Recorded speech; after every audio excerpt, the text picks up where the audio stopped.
এক ছিল ছোট্ট একটি পিঁপড়ে, নাম তার টুনি। টুনি খুবই পরিশ্রমী পড়ি।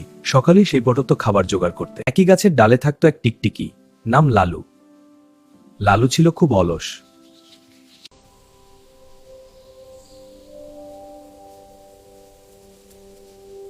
এই টুনি, সারাদিন শুধু কাজ আর কাজ। চল আমরা একটু খেলাধুলা করি। খেলাধুলা? কিন্তু আমার অনেক কাজ বাকি। আচ্ছা টুনি, তুমি এত পরিশ্রম কেন করো? কারণ এটা আমার কাজ লালু। কিন্তু এত কষ্ট করে কি লাভ ভবিষ্যতের জন্য?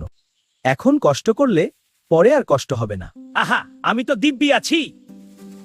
এভাবেই দিন কাটতে লাগলো। টুনি পিঁপড়া প্রতিদিন একটু একটু করে খাবার জমাতে লাগলো, আর লালু টিকটিকি শুধু সবসময় মজা করত। টুনি, বৃষ্টি শুরু হয়ে গেছে। হ্যাঁ লালু, এখন কি করবে? ওই গাছের নিচে যাই। হ্যাঁ, তাড়াতাড়ি।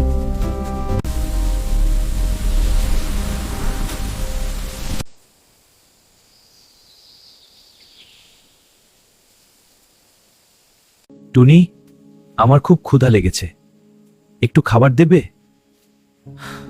তুমি তো আগে হাসতে, কিন্তু সমস্যা নেই। বন্ধু বিপদে পড়লে সাহায্য করতেই হয়। অনেক ধন্যবাদ টুনি। আজ থেকে আমিও তোমার মতো পরিশ্রম করব টুনি। শুধু মজা করলে চলে না। সত্যি লালু? হ্যাঁ, আমি প্রতিজ্ঞা করছি। বৃষ্টি শেষ, এবার কাজ শুরু করি। হ্যাঁ, চল খাবার জমাই। আমিও সাহায্য করছি। দেখো, পাহাড়ের মতো জমছে। আজকের পরিশ্রমই আগামী দিনের নিরাপত্তা।